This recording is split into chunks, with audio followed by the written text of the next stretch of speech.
Hello मेरे प्यारे विद्यार्थियों, कैसे हो आप सब। मैं निखिल सैनी एम बोलो मैथ में आपका हार्दिक स्वागत हो। देखिए, कुछ डायग्राम हम पीछे पढ़ चुके थे, अब उसके आगे कुछ वेन डायग्राम पढ़ते हैं। ठीक है, चलिए देखते हैं। यहाँ पे ए डिफरेंस बी हम पढ़ चुके हैं, अब बी डिफरेंस ए है। अब देखिए, बी डिफरेंस ए यानी कहने का मतलब है ए के सारे अवयव बी से हटा दो। जैसे हमने मान लिया ए बराबर 1 2 3 और बी बराबर 2 3 6, हमने दो समुच्चय ले लिए। यहां पर निकालना क्या है, बी डिफरेंस ए निकालना है। और जब बी डिफरेंस ए निकालेंगे तो ए के सारे अवयव बी से हटा देंगे। ए के सारे अवयव, एक इसमें है नहीं है, दो है हटा दो, तीन हटा दो, क्या बचेगा, 6, केवल 6 बचेगा यहाँ पे। ठीक है, तो ये हो गया बी डिफरेंस ए। ए देखो पूरा खाली है ना बी वाले से, हटा दिया गया बी से, क्योंकि यहां तक बी है तो इसको हटाओ, क्योंकि ए आ रहा है ना इसमें, तो जहां तक पार्ट ए का आएगा वहां तक पूरा ब्लैंक रहेगा। बात आ गई समझ में।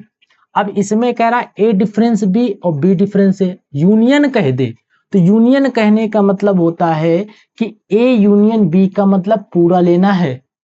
तो यहाँ पे इंटरसेक्शन वाली जगह क्यों खाली है वो हम देखते हैं। हमने जैसे ए बराबर समुच्चय को ही मान लिया 1 2 3 और बी बराबर हमने कोई समुच्चय मान लिया 2 3 4, ये हमने समुच्चय ले लिया। और यहाँ पर निकालेंगे ए difference B. A difference B निकालने के लिए यानी बी के सारे अवयव ए से हटाएंगे। ध्यान से समझिएगा, अगर हम ए डिफरेंस बी निकाल रहे हैं तो एक में से सारे अवयव हटा दो बी वाले। एक है कहीं नहीं है इसमें, देखो दो है इसमें, बी के हटाने हैं ना सारे। देखो बी 3 मैच कर रहा है, 3 केवल एक है ए में, बी वाले तो सारे हटा दिए ना क्योंकि बी मैच कर रहा है। 4 नहीं है इसमें तो 4 से वही मतलब है, एक है तो एक लिख लिया। अब इसी को बी डिफरेंस ए निकालना है, तो बी डिफरेंस ए, अब क्या करेंगे, ए के सारे अवयव बी से हटा दो, ए के सारे अवयव बी से हटा दो। तो बी में क्या है, 2 3 4 है और ए के कितने अवयव है, एक, तो एक तो इसमें है नहीं, दो है तो दो हट जाएगा, तीन है तो तीन हट जाएगा, क्या बचा, 4 बचा। अगर इन दोनों का यूनियन निकालना है तो ए यूनियन, सॉरी यहां पे A difference B union B difference A, तो क्या हो जाएगा, यहां पर इसका क्या है, एक है, यूनियन इसका क्या है, 4 है, इन दोनों का यूनियन 1 कामा 4, ये हो जाएगा। ठीक है, तो यहां पर कितना आ गया, 1 कामा 4। इस तरह हल करके निकालेंगे। तो इसका वेन डायग्राम ऐसे होता है, A intersection A union B, तो इसमें अगर इंटरसेक्शन लगा है ए तो ए वाला पार्ट पूरा भर जाएगा। यही चीज अगर बी पहले है यहां पर तो बी वाला पूरा पार्ट भर जाएगा, ए वाला खाली हो जाएगा।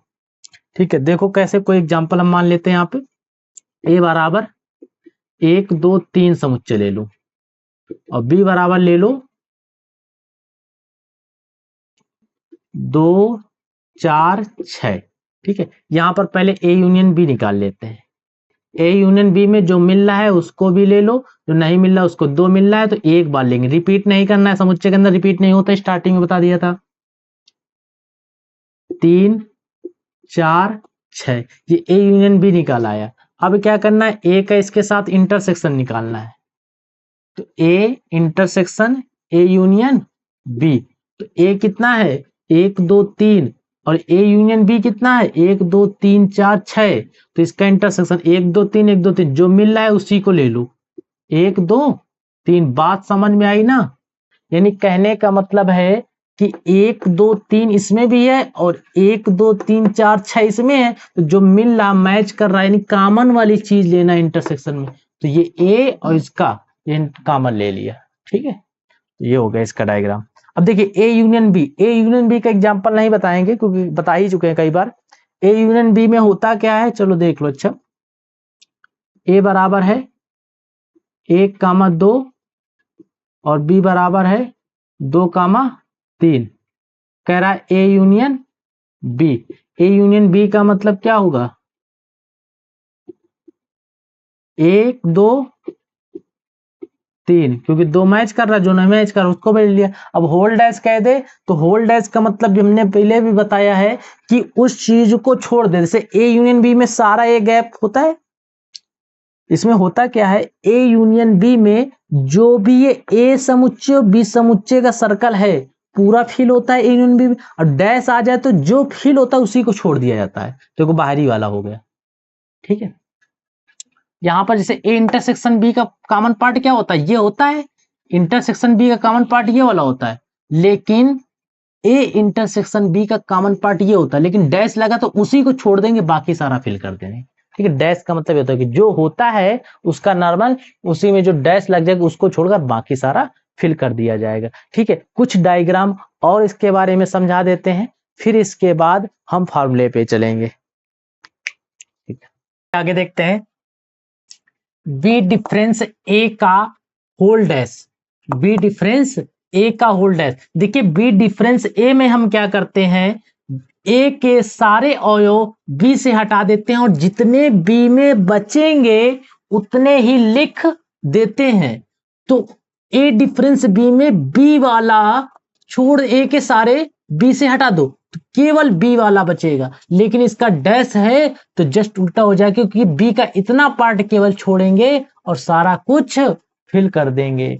इतना होता है डैश में अंतर। बी डिफरेंस ए भी हमने पहले बताया, उसको ध्यान से देखिए पहले वीडियो में जाकर। ठीक है, बी डिफरेंस ए भी बताया है। अब ए डैश इंटरसेक्शन बी डैश, देखिए ए इंटरसेक्शन बी का तो ये पार्ट होता है, ए डैश का मतलब ए वाला छोड़ के बाकी सबको, देखो जो ब्लू कलर की लाइन गई है ए को छोड़कर देखो सब में गई है ना, केवल ए वाले को छोड़ दिया है हमने, ब्लू वाली लाइन देखो सब में गई है, फिल कर दिया ना पूरा। फिर बी डैश का मतलब बी को छोड़कर, देखो बी को छोड़कर ब्लैक कलर से हमने सारा कुछ कर दिया है ना, कर दिया। अब इंटरसेक्शन बात आ गई तो बीच वाला। इसी तरह यूनियन में ए डैश यानी ए को छोड़ दो, बाकी देखो ब्लू कलर की लाइन सब में है, बी में भी है, केवल जहां तक ए है उसको छोड़ना है। फिर बी डैश, बी डैश का मतलब बी वाला छोड़ दो, ये देखो ब्लैक कलर की लाइन आ गई सारे कुछ। फिर यूनियन का मतलब यही बचेगा इसमें। ठीक है, फिर ए डैश यूनियन बी डैश, ए डैश का मतलब ए छोड़ दो, बी डैश का मतलब बी छोड़ दो, कह रहा है यूनियन, यूनियन का मतलब इसको छोड़ के डैश लगाए तो बाकी सारा कुछ फिल हो जाएगा इसको छोड़कर, क्योंकि ये यूनियन है, यूनियन में यही लिया जाता है, लेकिन इसको छोड़ना है, डैश लगाए तो बाकी सारा कुछ फिल हो जाएगा।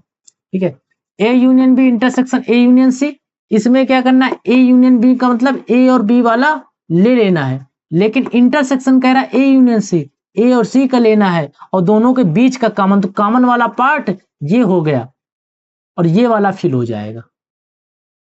ठीक है, ए यूनियन बी कह रहा है, ए यूनियन बी का मतलब ये भी और ये भी, लेकिन बात कह रहा है इंटरसेक्शन ए यूनियन सी, तो यानी ए वाला तो सारा ए इसमें भी है, ए इसमें भी यूनियन कह रहा है, तो ए का यूनियन इसमें भी होना चाहिए, ए का यूनियन इसमें भी होना चाहिए। फिर इंटरसेक्शन कह रहा है तो इंटरसेक्शन केवल ये वाला जाएगा पार्ट।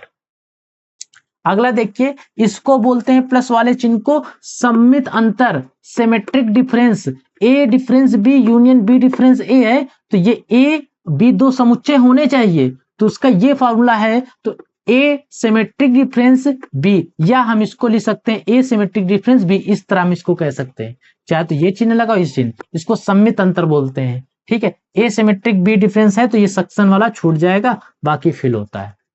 ए difference B union C, B union C का मतलब बी और सी वाला, उसमें डिफरेंस कह रहा है तो ए में से सारा बी और सी हटा दो। देखो बी और सी हमने कहा है ना, डिफरेंस अगर हो तो उसमें सारा कुछ माइनस कर दे, ए वाला इतने हैं, बी और यूनियन का ये पूरा यूनियन होगा, देखो पूरा हटाए ना, जहां तक बी और सी आ रहा है केवल ए का इतना पार्ट लिया गया। उसी तरह इसमें भी देखो डिफरेंस में जहां भी होगा वहां पे किया गया होगा, यहाँ पर भी किया गया होगा।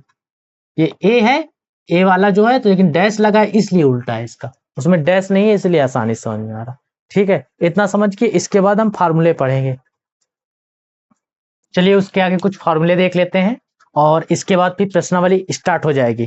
ठीक है, डी मॉर्गन के नियम, ए यूनियन बी का अगर होल डैश है, ए डैश और डैश अगर बाहर निकालेंगे, ठीक है सॉरी डैश नहीं बाहर निकालेंगे, अगर ए यूनियन बी को बाहर करेंगे, दोनों में डैश लगाएंगे तो यूनियन वाला इंटरसेक्शन में हो जाएगा, अगर इंटरसेक्शन में तो यूनियन में हो जाएगा, इस तरह तोड़ेंगे। ठीक है, वितरण नियम में होता है एक प्रकार से समझ लो यहाँ पर गुणा कराया जा रहा है इसका, ए यूनियन बी फिर A union C, A intersection B A intersection C, union लगा दो यहाँ पे।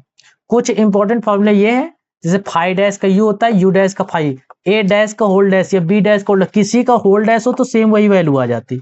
ए यूनियन ए डैश है तो यू होगा, ए इंटरसेक्शन ए डैश है तो फाइव होगा, ए यूनियन यू है तो यू हो जाएगा, ए इंटरसेक्शन है तो ये वाला ए वाला होगा। यहाँ पर कोई पहला वर्ड कुछ भी आ जाए, ए बी सी डी कुछ भी, अगर इंटरसेक्शन में यू है तो वही आएगा समुच्चय, यहाँ पर जो समुच्चय होगा। यहाँ पर ए या बी या सी कोई भी समुच्चय अगर यूनियन यू है तो यू आएगा, ए यूनियन फाइव तो ए आएगा, ए इंटरसेक्शन फाइव है तो फाइव ही आएगा। ठीक है, ए डिफरेंस बी तो A dash sorry A intersection B dash, B difference A है तो B intersection A dash, A difference B बराबर अगर ए है तो implies implied by A intersection, यानी ये दोनों एक दूसरे के बराबर होते हैं, इम्प्लाइज एंड इम्प्लाइड बाय, यदि और केवल यदि। बताया था इस साइन का क्या होता है, A difference B union B, A difference B union B बराबर A union B, A difference B intersection B बराबर five, A difference B union B difference A तो ए यूनियन बी हो जाएगा और ए इंटरसेक्शन बी हो जाएगा, difference बाहर लग जाएगा। अगर ए डिफरेंस बी यूनियन सी है तो ए डिफरेंस बी, फिर यूनियन है तो इंटरसेक्शन में बदल जाएगा, तो ए डिफरेंस सी यहाँ पर देखिए थोड़ा सा अलग था, यहाँ पर अलग है। अब ए difference B A difference C, intersection है तो यूनियन में हो जाएगा, इतना चेंजमेंट होता है। फिर A intersection B difference A intersection C, A intersection B symmetric difference A intersection C, ये सिमेट्रिक डिफरेंस है, प्लस का साइन बना के बनाओ चाहिए वाला, अभी जस्ट पहले बताया था। N of A union B है तो N of A plus N of B minus n of A intersection, अगर ये पूछ ले तो इसको इधर पक्षांतर कर देते हैं, इसको उधर कर देंगे। अगर ए इंटरसेक्शन बी बराबर फाइव है तो N of A union B बराबर N of A plus N of B होगा, ये नहीं होगा इंटरसेक्शन वाला, ठीक है, ये नहीं होता है। N of A difference B है तो N of A minus n of A intersection B, n of A difference B है तो N of A minus n of A intersection B. ये फॉर्मूले तुमको याद करने पड़ेंगे, एक आधे अगर फॉर्मूले रह जाएंगे तो प्रश्नावली में कोई दिक्कत होगी तो वहां तुमको बता दिया जाएगा। ठीक है, अब इसके बाद हम प्रश्नावली स्टार्ट करेंगे और पूरे सवालों का संपूर्ण हल के साथ क्लास को समाप्ति करेंगे। ठीक है, इसके बाद फिर अगला हम ट्रिग्नोमेट्री में चलेंगे, संबंध फलन अभी नहीं, बाद में पढ़ाया जाएगा। ठीक है, इतना तुम लोगों को करा दिया जाएगा और चैनल को लाइक सब्सक्राइब और शेयर जरूर करिए। ठीक है, तो अब तो सारे लोगों को ये समझ में आ गई, ये तो थोड़ा सा पढ़ना पड़ेगा, तुमको याद करने पड़ेगा फॉर्मूले कैसे होगा, जब बार बार क्वेश्चन करोगे तो तुमको सारा कुछ तैयार हो जाएगा। ठीक है, अब हम मिलते हैं अगले वीडियो में।